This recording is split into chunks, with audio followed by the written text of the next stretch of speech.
तो आपने सुना अरविंद केजरीवाल ने कई बड़ी बातें सभा के दौरान, कहीं पलटवार भी हुए, लेकिन इन बातों का अर्थ क्या है, इसके पीछे छिपे मायने क्या है, मैसेज क्या देना चाह रहे हैं अरविंद केजरीवाल, अब वो जानकारी चलिए जल्दी से आपके सामने रख देते हैं। क्योंकि यहाँ पर भगत सिंह के नक्शे कदम पर चलने की बात कर रहे हैं। क्यों हम ऐसा कह रहे हैं? दरअसल भगत सिंह की जो जेल डायरी की किताब थी वो लेकर इस सभा में पहुंचे थे और जिक्र भी उसका किया कि किस तरह से जेल में रहे थे भगत सिंह, और पहली बार ऐसा हो रहा है कि कोई ईमानदार मुख्यमंत्री जेल में रहा है। खुद को क्रांतिकारी मुख्यमंत्री उन्होंने इसी बात में जोड़कर बता दिया कि भगत सिंह की तरह ही वो देश के लिए सब कुछ करने को तैयार हैं, सर्वोच्च बलिदान देने को तैयार हैं और ईमानदार हैं, और ऐसे में क्रांतिकारी हैं क्योंकि एक क्रांतिकारी मुख्यमंत्री के तौर पर उन्होंने जेल में लंबा वक्त बिताया है, बाहर आए हैं। उन्होंने खुद को यह भी कहा कि मां सीता जैसी अग्नि परीक्षा वो देंगे, क्योंकि वनवास से जब राम जी लौटे थे तो सीता जी को अग्नि परीक्षा देनी पड़ी थी। इसका जिक्र किया अपनी सभा में अरविंद केजरीवाल ने, कहा कि वो भी अब जनता के बीच अग्नि परीक्षा देने को तैयार हैं। ईमानदार वो कितने ये जनता खुद बताएगी, ये भी एक मैसेज उनकी तरफ से उनकी सभा में दिया गया। वही गैर भाजपाई मुख्यमंत्रियों से उन्होंने बड़ी अपील कर दी।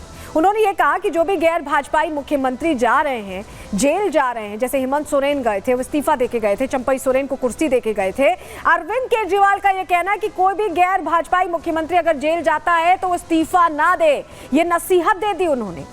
और क्या मैसेज था उनका? पांचवा मैसेज आपको बता रहे हैं। दिल्ली चुनाव नवंबर में कराने की मांग, महाराष्ट्र चुनाव के साथ ये चुनाव कराने की मांग उन्होंने रखी है, क्योंकि वो कह रहे हैं कि वो जनता के बीच जा रहे हैं, जनता से ही मैंडेट लेंगे और उसी के बाद उस कुर्सी पर काबिज होंगे और तब तक मुख्यमंत्री कोई और होगा। इस सभा में उन्होंने ये बड़ी बात कही, लेकिन क्योंकि अब उन्होंने कह दिया है कि जब चुनाव होंगे उसके बाद वो सत्ता संभालेंगे मैंडेट मिलने के बाद, तो मुख्यमंत्री तब तक कौन होगा, कौन से वो नाम है, किनको वे प्रभार देने वाले हैं और कौन ऐसे प्रतिनिधि के तौर पर वो जिम्मेदारी संभालेगा। चलिए आपके सामने वो जानकारी अब रख देते हैं। सबसे पहले सुनीता केजरीवाल, आपने देखा होगा लोकसभा चुनावों के बीच बड़ी बड़ी रैलियों में सुनीता केजरीवाल वोकल होती दिखाई दी। जब से अरविंद केजरीवाल जेल में गए हैं, अभी हम बात करें हरियाणा चुनावों के लिए भी उनकी अभी सभा हुई कुछ दिन पहले, लगातार वो वोकल होकर अरविंद केजरीवाल की तरफ से जो पत्र आते थे उनको पढ़ती थी सभाओं में।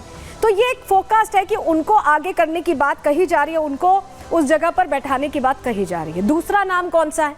संजय सिंह का नाम।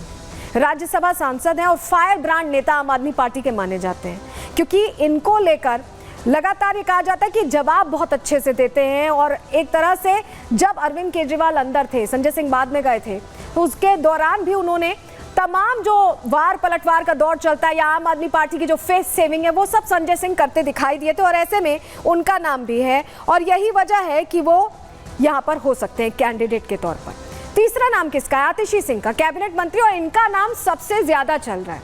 इसके पीछे कुछ वजहें हैं, वजह हम आपको बताते हैं क्यों हम ऐसा कह रहे हैं। देखिए, मनीष सिसोदिया के बाद शिक्षा मंत्री के तौर पर उन्होंने जिम्मेदारी संभाली। इसके अलावा बजट को लेकर था उस समय फैसला होना, बजट का भाषण होना था।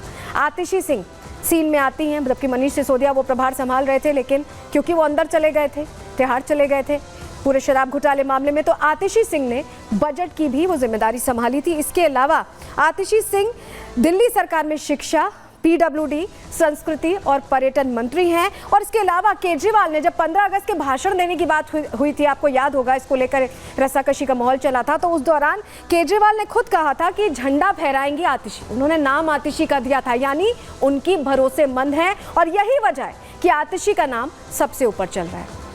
सौरभ भारद्वाज अगला चेहरा, जो कैबिनेट मंत्री भी हैं और आपको बताएं ग्रेटर कैलाश सीट से विधायक हैं। इनको लेकर ये कहा जा रहा है कि संकट की स्थितियों में इन्होंने और आतिशी ने, दोनों ने ही मिल बांटकर तमाम चीज़ों को संभाला था, क्योंकि उस वक्त कोई नहीं था जब सब तमाम जो बड़े चेहरे थे, नंबर 1, नंबर 2, नंबर 3, हर किसी की बात कर ले, सत्येंद्र जैन से लेकर मनीष सिसोदिया से लेकर संजय सिंह से लेकर हर कोई अंदर था, जेल के अंदर था इस पूरे घोटाले में। तो ये दो चेहरे थे, सौरभ भारद्वाज और आतिशी सिंह, जो लगातार सत्ता संभाल भी रहे थे, जवाब भी दे रहे थे और केजरीवाल के लिए बार बार ये कह रहे थे कि वो ईमानदार है। तो ऐसे में सौरभ भारद्वाज को भी, संयमित रहते हैं सौरभ भारद्वाज, तो उनको लेकर भी कहा जा रहा है कि ये चेहरा हो सकते हैं। कैलाश गहलोत कैबिनेट मंत्री हैं और देखिए लो प्रोफाइल नेता है। कैलाश गहलोत ज्यादा बोलते नहीं हैं, परिवहन और पर्यावरण मंत्री हैं, इसके अलावा राजस्व, कानून, महिला और बाल विकास, ये तमाम मंत्रालय संभालते हैं, तो ये लो प्रोफाइल नेता, इनका भी नाम हो सकता है। राघव चड्ढा का भी नाम यहाँ पर चर्चा में बना हुआ, हालांकि बहुत ज्यादा एस नहीं कर रहा है चर्चा में ये नाम, राज्यसभा सांसद हैं,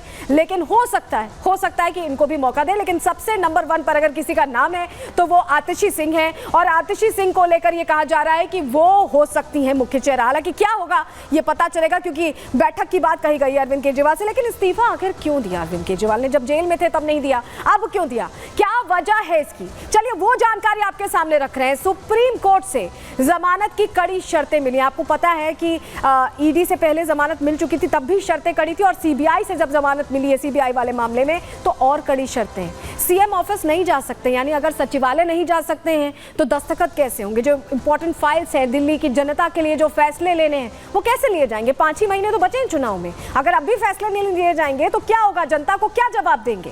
केजरीवाल बेहद जरूरी ना हो तो फाइल पर साइन भी नहीं कर सकते, ये भी कहा गया है कोर्ट की तरफ से।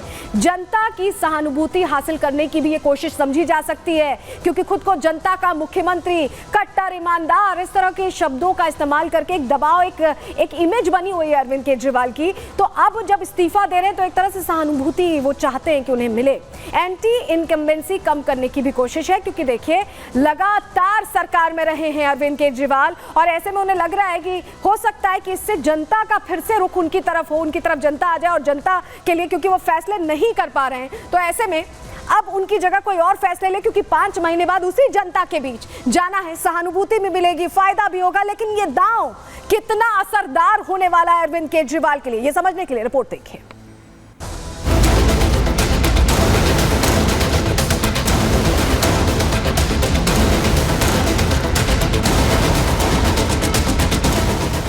शराब घोटाले में जमानत मिलने के बाद केजरीवाल ने इस्तीफे का ऐलान कर नया दांव चल दिया है। अरविंद केजरीवाल ने इस्तीफा देने का ऐलान क्यों किया है? इस्तीफे के जरिए केजरीवाल की नई चाल क्या है? इसे लेकर दिल्ली की जनता के मन में सवाल उठ रहे हैं। क्या केजरीवाल अपनी इमेज सुधारना चाहते हैं? क्या दिल्ली में चुनावों से पहले केजरीवाल जनता का मूड भांपना चाहते हैं? आखिर केजरीवाल के मन में क्या है? इसे लेकर दिल्ली में सियासी भूचाल आ गया है।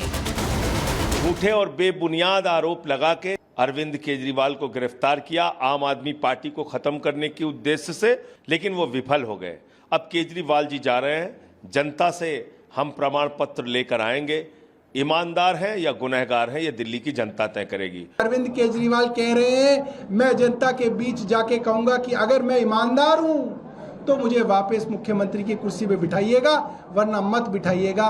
भारतीय राजनीति के अंदर ऐसी नैतिकता, ऐसी शुचिता देखने में नहीं मिलती।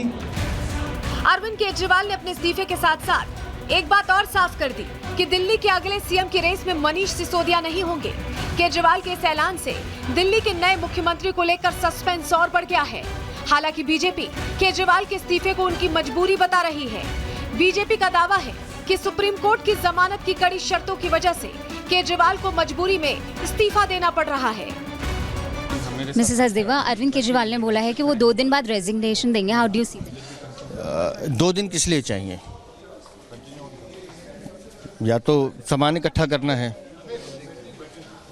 और जहाँ तक विधायकों की बात है, सारे विधायक वहाँ मौजूद थे, आज भी घोषणा कर सकते थे, या फिर माता सुनीता के नाम पे कुछ समझौता करना होगा। तो 2 दिन किस लिए चाहिए? अरविंद केजरीवाल जी, यदि इस्तीफा देना ही था तो जब आप पहली बार जेल गए और जेल से सरकार चलाई तब इस्तीफा देते और दिल्ली वासियों को राहत देते। परंतु जो लोग इस्तीफे मांगते थे आरोप लगने पर, वो तिहाड़ जाने पर भी इस्तीफा देने को तैयार नहीं थे, और आज इस्तीफा देने का ढोंग और स्वांग रच रहे हैं। अरविंद केजरीवाल ने इस्तीफा चाहे किसी भी वजह से दिया हो, लेकिन अब दिल्ली की सियासत अलग ही रास्ते पर चल पड़ी है। हरियाणा में चुनाव हो रहे हैं, आम आदमी पार्टी पूरे जोर शोर से इस चुनाव को लड़ रही है। ऐसे में एक पक्ष को ये भी मानना है कि दिल्ली का अगला सीएम हरियाणा चुनाव के नजरिए से भी अहम हो सकता है। हरियाणा में आप और कांग्रेस अलग अलग लड़ रही है। यही वजह है कि केजरीवाल के इस्तीफे के ऐलान के बाद कांग्रेस ने भी उन पर निशाना साधा है। हम लोग तो बहुत पहले से कह रहे थे कि इसे सीएम पद से छोड़ देना चाहिए।